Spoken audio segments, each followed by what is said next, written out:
saya Zian Alvina Susanti. Di sini kami akan menjelaskan tentang konsep dasar dari evaluasi media pembelajaran FAI.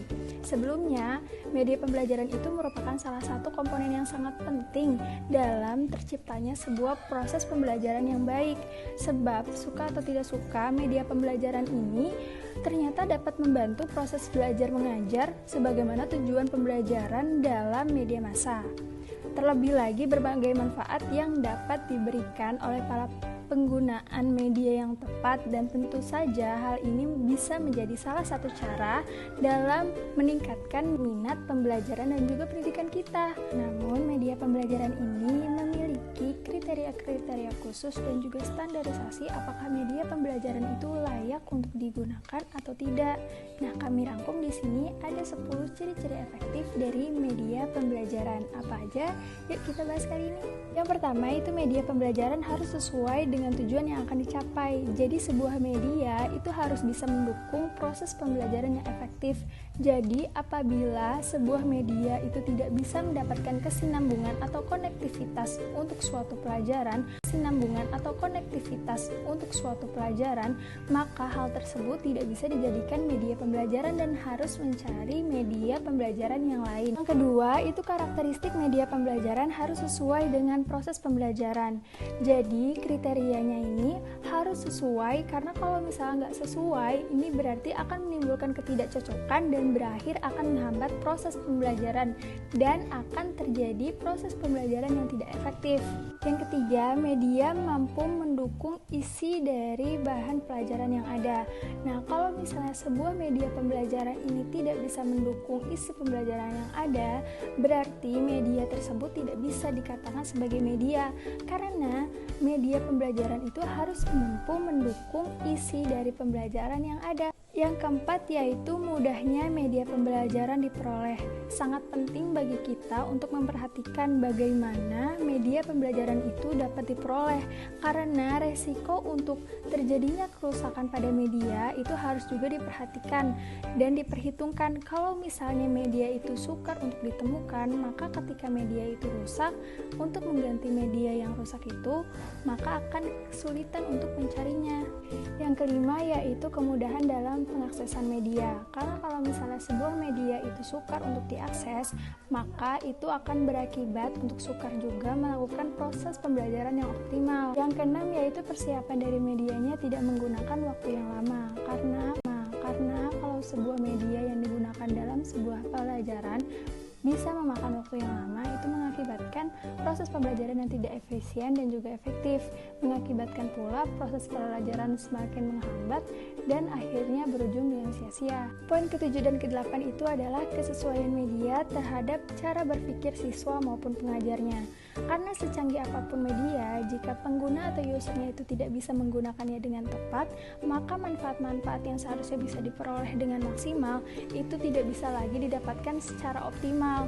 Makanya penggunaan media itu harus disesuaikan dengan sebisanya si pemakai tersebut. Sedangkan bagi siswa, ini akan mengakibatkan meningkatnya minat siswa dalam memahami sebuah pelajaran tersebut. Dan ke-9 yaitu media harus sesuai dengan keadaan dan lingkungan sekolahnya. Karena sebuah media itu harus sesuai dengan lingkungan yang ada. Kalau misalnya sebuah media tidak cocok dengan lingkungan sekolah yang ada, itu bisa mengakibatkan sebuah proses pembelajaran yang menghambat dan juga tidak efektif.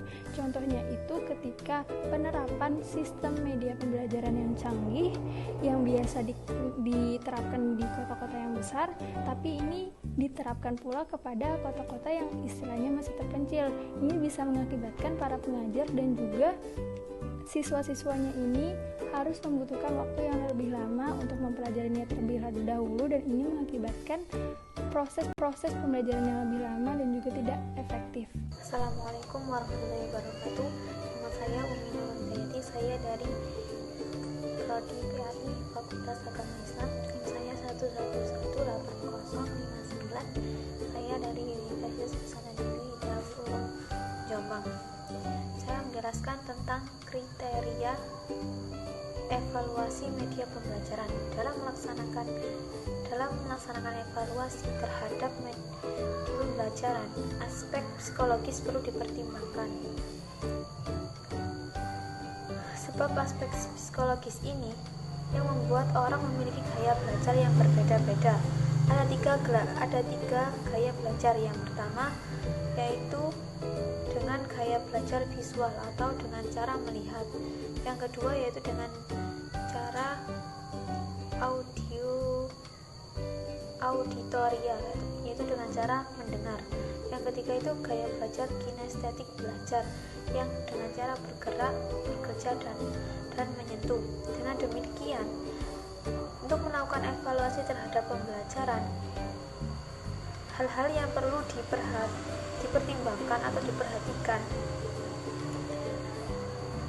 di bawah. Mari kita akan menjelaskan.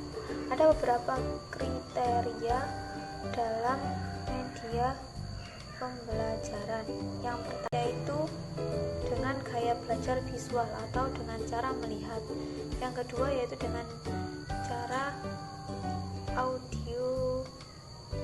auditorial, yaitu dengan cara mendengar. Yang ketiga itu gaya belajar kinestetik belajar, yang dengan cara bergerak, bekerja, dan menyentuh. Dengan demikian, untuk melakukan evaluasi terhadap pembelajaran, hal-hal yang perlu dipertimbangkan atau diperhatikan di bawah. Mari kita akan menjelaskan. Ada beberapa kriteria dalam media pembelajaran. Yang pertama yaitu relevan dengan tujuan pendidikan atau pembelajaran, artinya sesuai dengan tujuan dengan pendidikan itu. Yang kedua yaitu persesuaian dengan waktu, tempat, dan alat-alat yang tersedia dan tugas pendidik. Yang ketiga yaitu persesuaian dengan jenis kegiatan yang tercakup dalam pendidikan, artinya media itu disesuaikan dengan kegiatan yang ada dalam tujuan pendidikan. Yang keempat yaitu maksud dan tujuan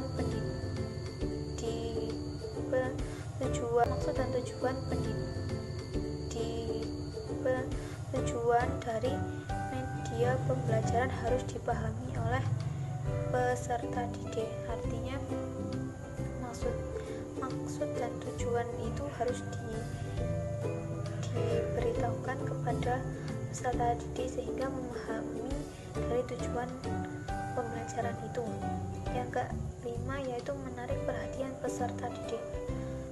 Media ini dibuat dengan semenarik mungkin dan sesulit mungkin hingga membuat peserta didik ini tertarik untuk semakin belajar. Yang keenam yaitu sesuai dengan kecakapan dan pribadi pendidik yang bersangkutan, artinya media pembelajaran ini disesuaikan dengan kemampuan yang dimiliki oleh tenaga pendidik. Yang selanjutnya yaitu kesesuaian dengan pengalaman atau tingkat belajar yang dirumuskan dalam pendidikan. Selanjutnya yaitu keaktualan, tidak ketinggalan zaman, artinya media pembelajaran ini disesuaikan dengan seiring dengan perkembangan zaman yang saat ini. Yang selanjutnya itu cakupan isi materi atau pesan yang ingin disampaikan. Yang kelima yaitu skala dan ukuran.